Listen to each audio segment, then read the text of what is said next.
Emerald Soldier here, and I am back to talk about Star Trek Discovery Season 5, Episode 3, and my thoughts on this episode.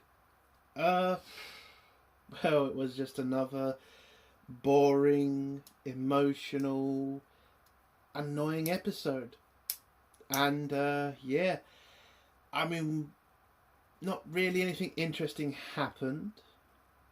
Most of the cast seems to have gotten even worse with their acting. The story drags on for most of the episode. I mean, the stuff with Saru, you could just literally leave out and concentrate more on the main story. And as for the relationship between Adira and Gray, I just don't care. I get you're trying to do this whole emotional story between them, and I get it for the audience that you're trying to attract, which is not Star Trek fans, and for these writers are used to, which is bloody soap opera fucking writing and soap opera audiences.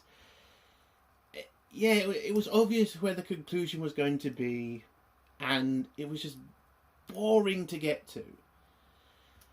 And again, I just come to the main story where it's just so much ridiculous work for such little reward.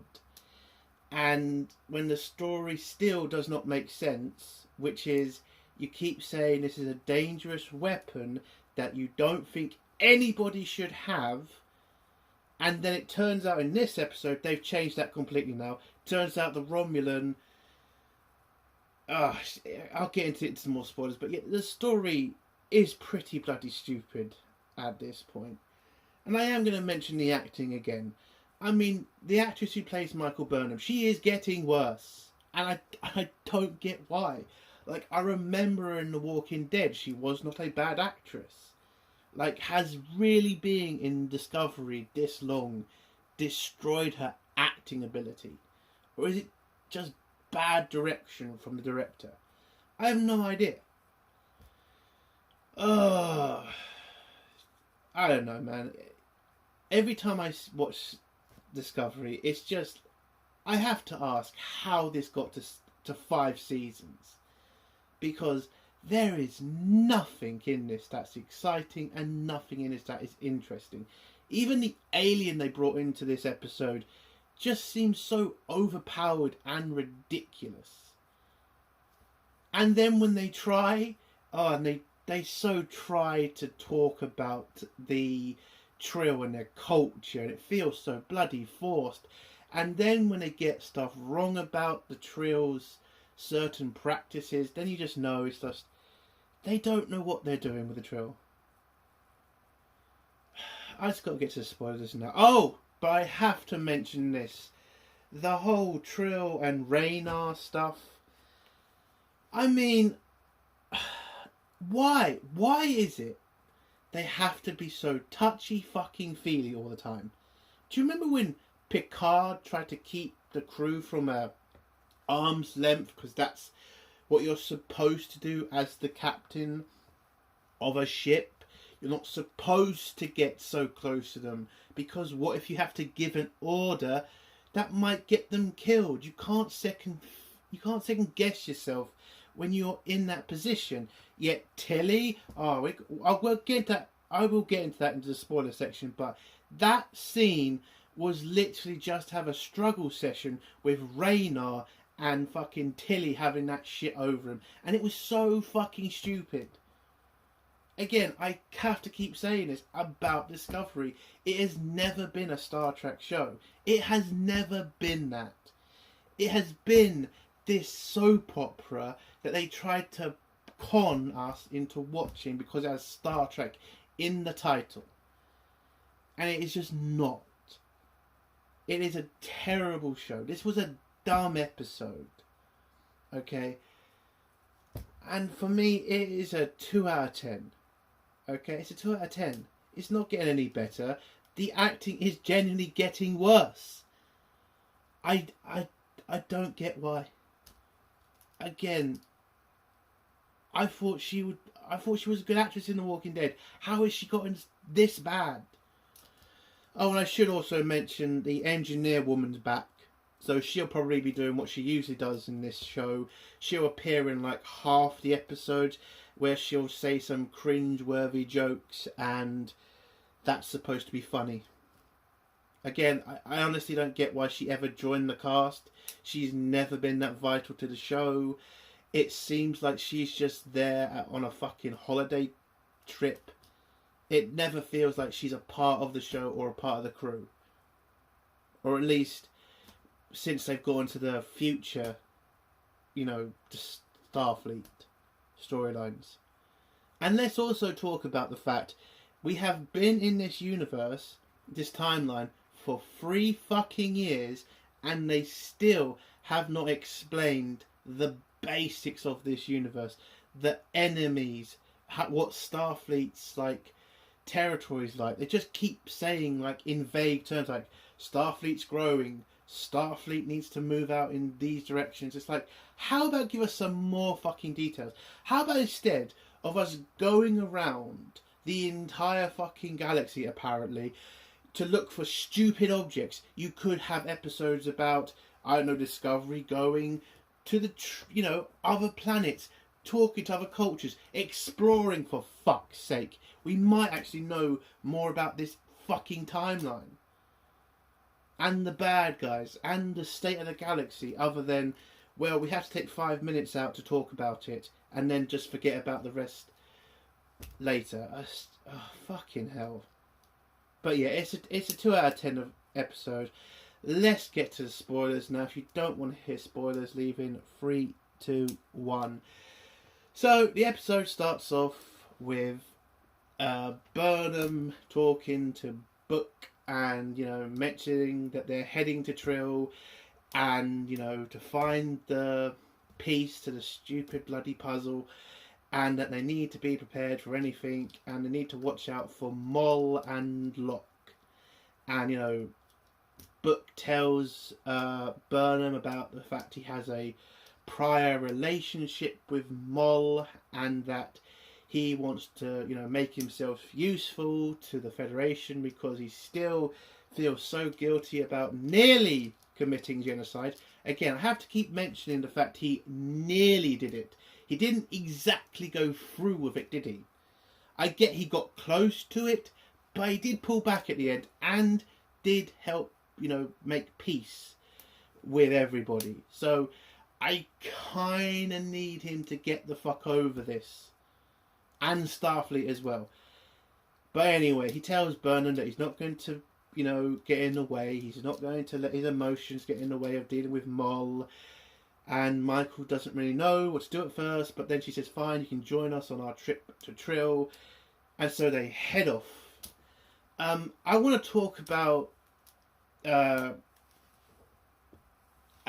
and Gray and just get their parts of this episode out of the way. Because it's just such a pointless part of the episode. And I can't be asked to, wait to talk about it. It's just, let's just get this shit out of the way. So Adira and Gray, the trans, I don't know, boy, girl, fuck knows, and the girl pronouns. They're in a relationship. It's long distance. She is struggling with it. She doesn't know what to do. She keeps bitching about it. As soon as they get to Trill, they go to one side and talk to each other about their fucking relationship. And then, which was basically obvious throughout the episode, they eventually get to the point where they say, yeah, we need to break up. And, we get this whole touchy-feely fucking scene with them. And I'm just like, I'm done, okay? I don't care about their relationship. The fact Gray is alive is fucking ridiculous. Again, if you've not watched the last season of Discovery, you don't know what the fucking massive problem is. But if you did watch last season's Discovery, then you know what the problem is. That guy died. He died. And again, this episode reminded me that Adira has a fucking symbiont inside her. And you wouldn't fucking know. Or did they take the symbiote out? I don't fucking remember. But either way, her entire storyline is stupid and breaks so much canon. But anyway, I'm not going to go into that. You want to hear about what I think about Adira, go watch my review of that fucking disaster.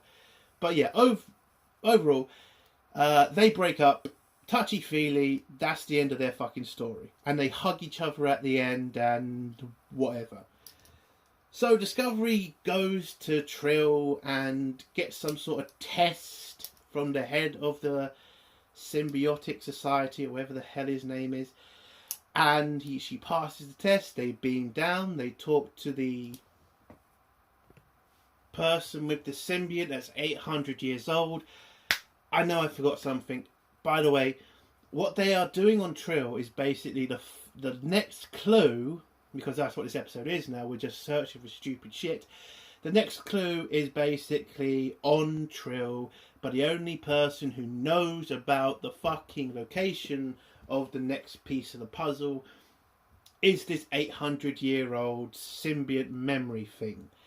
So they have to convince this symbiote to help them, and the symbiote tells them that they want to die, but they haven't been able to because of how important it is to find the right person to, you know, give them the piece to the puzzle. Has to be, you know, a good person. It has to be somebody with great integrity.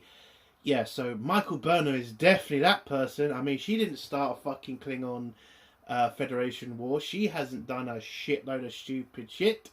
Yeah, she's definitely the person you should give this technology to. It's so fucking stupid. But they have to do a John Kara. Is it that? A John Tara.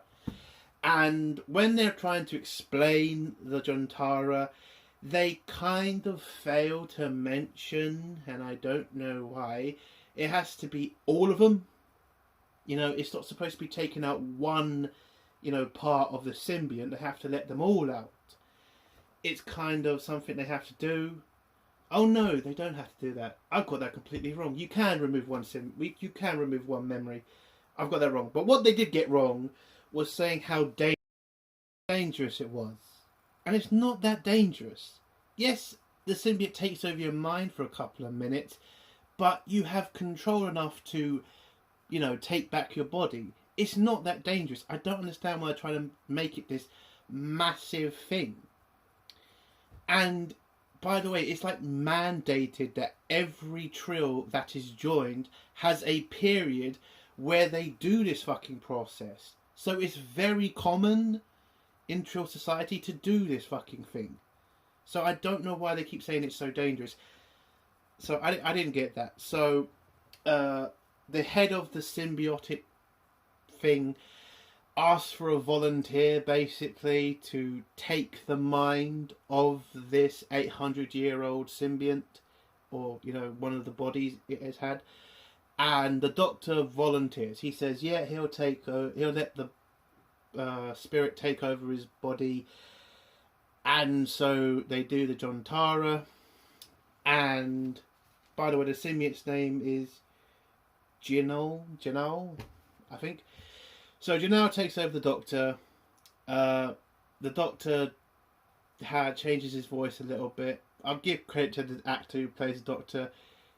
He did alright in this episode. Not really much complaints about, you know, how he handled his role in this episode. So yeah, he was alright.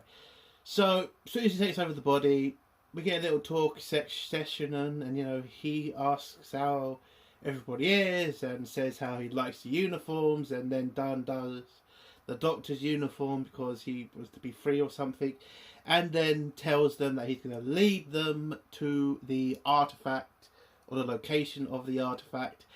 And yeah, on the way there, I just want to get this stuff out of the way because the main story is kind of boring, and how they try to make it like this surprising, you know, test at the end, where you knew what this guy was doing as soon as they set off. He was obviously going to try to test them. But before we do the main story, I just want to get through the other two stories in this episode just quick. So I'll get to the Saru stuff because that, again, is pretty bloody pointless. And I don't know why we're fixated on so many people's relationships in this show. It's just so many fucking relationships. I can't be asked to deal with it. So Saru is now an ambassador for his people to the Federation. They're having this meeting about a planet apparently not getting a space station, and this ambassador feels threatened by this because apparently the Breen are, causing a fuss near his planet, and he's worried that his planet may be attacked. So Saru says, listen, you agreed to this, whatever they were talking about, and he'll make sure there's more ships patrolling his space. And apparently that's enough of a fucking reason for everybody to agree to whatever these terms were. But that doesn't really matter, because after the meeting, Saru has a talk to some Vulcan who is a member of his girlfriend's team, and this Vulcan tells Saru that because the Vulcan woman voted with him on this amendment, her political career could be in danger because of Vulcan purists and how they will fight to destroy her political career, because not just because it looks like she's not defending Vulcan or whatever they call Vulcan now. It also may be also because she is in a relationship with Saru. Now, I don't get this about the whole Vulcan, being racist shit. I know the Vulcans have had problems, but in Enterprise they had a reawakening of logic, but yet they seem to have just gone back to being what they were in the first 2 seasons of Discovery. Having Vulcan purists, having, idiots in charge of Vulcan. I don't get why we're doing this storyline with the Vulcans now. I mean, I think a lot of people hated how the Vulcans were handled in Enterprise, and now Discovery's doing the exact same thing. It's pretty bloody stupid. So, for the rest of the episode with Saru and the Vulcan woman, I've completely forgot her name. It's just Saru trying to, be a good fiancé, trying to tell her not to tell her people about the relationship so she doesn't damage her career. And then you got the scene where she's like, just because I'm a woman you want to protect me, I don't need no man scene, which was so fucking shit. I mean, it was obviously not him trying to take control of you. He was trying to be a fucking human being. He saw that you were in trouble. He was willing to give up, people finding out that you are with him to help you. And she turns that around to, oh, you think because you're a man you have to protect me? No, he's trying to protect you because he loves you. What the fuck? But she ignores him. They announce, and yeah, apparently everybody was just fine with it, and her political career is fine. And that's basically their fucking part of the episode, which was very cringe at points. But let's get to the only good thing in this episode, and that is Raynar. So Commander Raynar now, because he's lost his ship, so he's no longer a captain. So Commander Raynar goes to Discovery, has a meeting with Burnham, and where, he tries to, say a little joke, but it kind of comes off cringe, and she kind of tells him that. And then when he just says, listen, I just want to get on with my job, help you find Mol and Locke, and save the galaxy, basically. And Michael just tells him, yeah, it's all well and good that you want to actually do your job, but you need to have an emotional session with the entire crew. That is literally what his entire episode was in this fucking episode. It was literally him having to have a one-to-one talk with every fucking member of the crew because Michael wants him to become more emotional. Again, do you remember when Picard had to deal with this shit? You know, when people were saying you need to become more emotional with the crew, you need to have like soft little chats with them. And Picard said, no, I'm the fucking captain and they're a crew and that's what you're supposed to do! You're not supposed to get into fucking relationships with your crew. You're supposed to be the leader. But no, because we're watching Discovery, it needs to be Raynar has to literally give in to Burnham and just be a sappy cunt. Now, I liked how he handled it in the beginning of this episode. Where, you know, every crewman had to come in front of him. He said, you know, stop with the bullshit. Give me your fucking, you know, what you're good at in 5 seconds. And then the meeting's over. And I liked that. But then when I saw that it was Tilly helping him with these fucking appointments, it was literally like, yeah, she's going to be a fucking bitch about this. And she's going to say, you're not being emotional enough with the crew. You're not getting to know them. He doesn't need to. He needs to know what their job is. He needs to know what they're good at. That's all he needs to know. He doesn't need to know if they like playing football or basketball or what films they like. That is not how a military ship has ever operated as.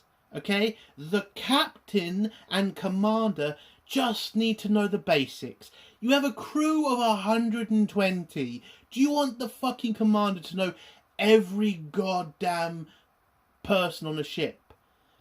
You know, what they like, other than what their fucking job is. It is so fucking shit. And just, again, completely shows why these writers should not be writing Star Trek. So, after he does all the fucking interviews, we also saw the engineering woman, and she does what she always does in his episodes. She just says some stupid joke, and that's the end of her part of this episode. Again, I don't know why she's still in this show. She brings nothing to the show. Nothing. And is barely in it. But yeah, after he does all the fucking interviews, Tilly has a shit fit and says, you need to be more emotional because you fucked up that one time. By the way, whilst he was trying to save the galaxy, and yes, it was a big fuck up, I give you that, but he got punished. He was a captain beforehand. I don't think he needs that much help from, especially fucking Tilly, who has only ever been an emotional fucking wreck the entire season. And by the way, was she not supposed to fuck off back to the Federation to teach children? Wasn't that why we had her big going away episode? Fucking hell. Why is she still a part of the show? Oh, that's right. She got... the other show got cancelled. But anyway. So, she has a shit fit. Goes, gets a drink. Raynar goes after her. And, you know, there's a scene where she says to him, you should have been more touchy-feely. And then he starts telling her about all of the crew members that he talked to's like favourite things and what they're good at, and shows that when you actually do it quickly, you can get more information out of people when you tell them to focus and get to the fucking point, then listen to them rattle on for 2 fucking hours, which is what Tilly was literally looking for him to do, which was just not realistic.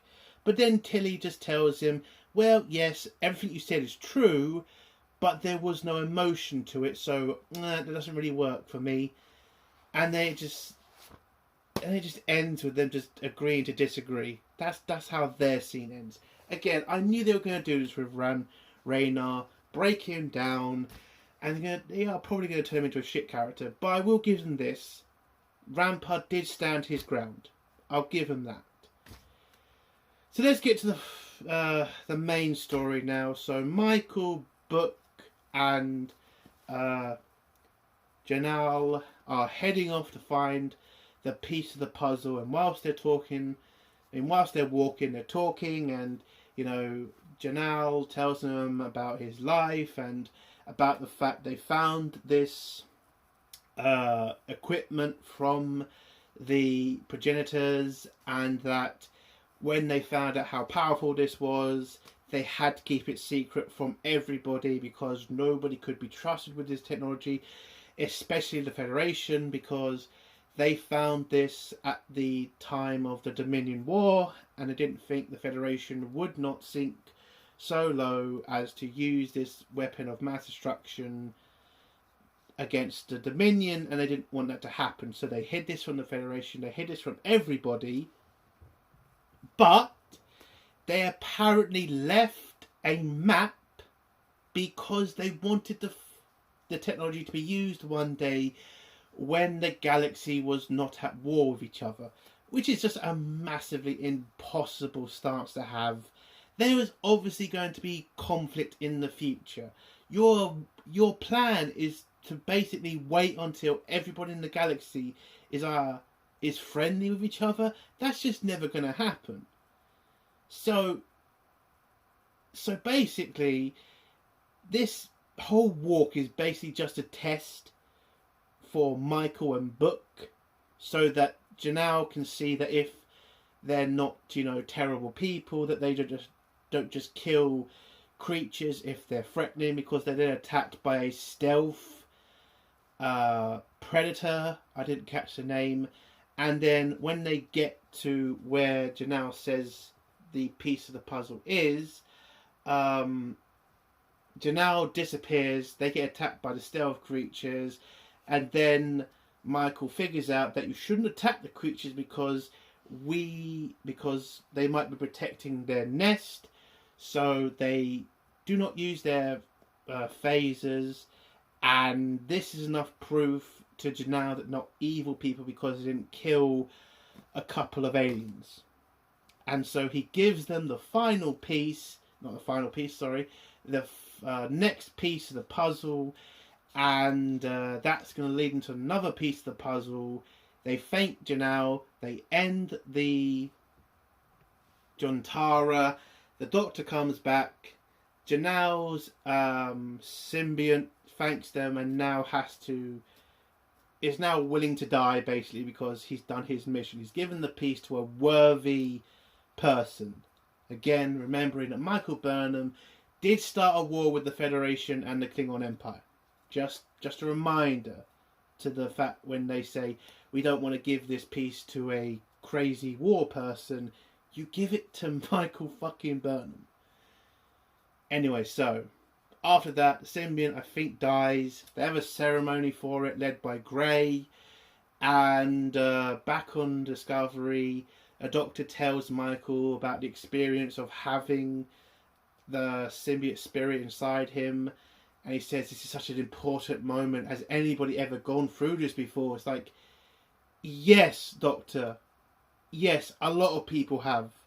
In Deep Space Nine, again, they did say this was a very common thing amongst Trill to do this. So this whole scene, they're trying to make it seem like so special when it's just not. It really isn't.